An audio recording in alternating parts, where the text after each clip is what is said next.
ముందుగా అందరికీ నమస్కారాలండి. మనం అనేక వీడియోల్లో సొసైటీ ట్రస్ట్ ఫరం రిజిస్ట్రేషను రెన్యువల్స్కి సంబంధించి అనేక వీడియోలు చేయడం జరిగింది. వాటిని మీరందరూ కూడా ఆదరించి అభిమానించి ప్రోత్సహించినందుకు ప్రత్యేకంగా మీకు కృతజ్ఞతలు.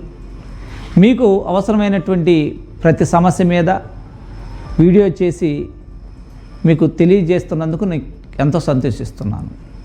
అలాగనే ఈ రోజున మనం చర్చించుకునేటువంటి మరో ముఖ్యమైనటువంటి వీడియో ఫ్యాన్స్ అసోసియేషన్ లేదా అభిమాన సంఘాలు ఎలా రిజిస్ట్రేషన్ చేయాలి, ఆ రిజిస్ట్రేషన్ చేయడం వల్ల ఉపయోగాలు ఏంటి అనేటువంటి విషయం గురించి తెలుసుకుందాం. గతంలో స్వతంత్ర సమరయోధులుగా పనిచేసేటువంటి వ్యక్తుల్ని స్ఫూర్తిగా తీసుకొని అభిమాన సంఘాలు పెట్టేవాళ్ళం. ఆ తర్వాత ప్రముఖమైనటువంటి సినీ హీరోలు వాళ్ళనే మనం రోల్ మోడల్గా తీసుకొని ఫ్యాన్స్ అసోసియేషన్ పెట్టేవాళ్ళం. ఇప్పుడు 2026లో పూర్తిగా ట్రెండ్ మారిపోయింది.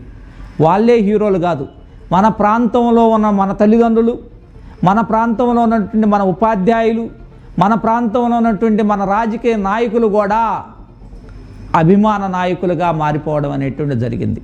వీళ్ళ పేరు మీద మనం అనేక సేవా కార్యక్రమాలు చేయాలని చాలామంది ముందుకు వస్తున్నారు. అయితే రిజిస్టర్ లేకుండా కూడా చేసుకోవచ్చు. కానీ జరగరాని సంఘటన ఏదైనా జరిగినప్పుడు దానికంటూ ఒక గుర్తింపు రిజిస్ట్రేషన్ ఉంటే మనకేమీ కాదు.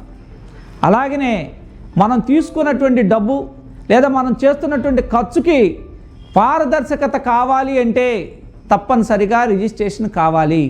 కాబట్టి మనం చేసేది ఒక మంచి పని, మనం చేసేది ఒక ఆదర్శప్రాయమైనటువంటి కార్యక్రమం.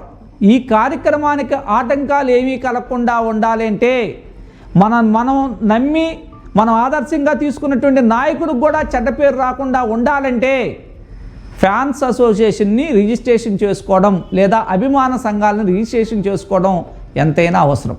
వీటిని రిజిస్ట్రేషన్ చేసుకోవడానికి మీకు అవసరమైతే మా విక్టరీ కన్సల్టెన్సీని సంప్రదించి అతి తక్కువ ఖర్చులో మీ అభిమాన నాయకుడిని, మీ తల్లిదండ్రులు కావచ్చు, గురువులు కావచ్చు, మీ లోకల్గా ఉన్నటువంటి రాజకీయ నాయకులు కానీ ఎవరి పేరు మీద సరే లేదా అభిమాన సంఘ సినీ హీరోల పేరు మీద సరే రిజిస్ట్రేషన్ చేసుకోవడానికి మమ్మల్ని సంప్రదిస్తే అతి తక్కువ ఖర్చులో మంచి బ్రహ్మాండమైన రిజిస్ట్రేషన్ చేసి ఇచ్చే పూర్తి బాధ్యత మా విక్టరీ కన్సల్టెన్సీ తీసుకుంటుందని తెలియజేస్తూ సెలవు తీసుకుంటాం.